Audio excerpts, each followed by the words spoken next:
I went on a mission to find some quality vampire books after sort of Twilight took off, and we had desperate Twihards come in looking for more books to read.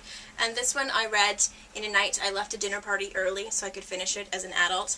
And it's really more than just a vampire book. It's a beautiful coming-of-age story about a girl who doesn't really know much about her family. She lives with her father, who has sort of a mysterious occupation. She's been homeschooled her entire life, and the new housekeeper decides she needs to make friends. And so she makes friends with the housekeeper's children, and they tell her all these rumors about her father, and that people have said things that he may or may not be a vampire. So she starts to look into it and then wonders, if he is a vampire, then what really happened to her mother, who's been missing since birth, and does that make her a vampire? And she sort of goes on this journey of self-discovery. But the thread of sort of, is he a vampire, isn't he a vampire, the idea that vampires are living and surviving and have been for centuries is so well thought out and very, very naturalized, so that it doesn't read like fantasy at all.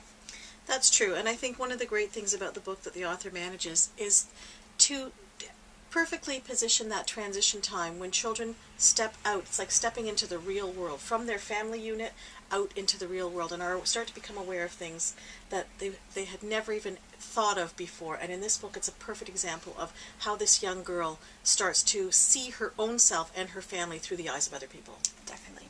Beautifully written as well.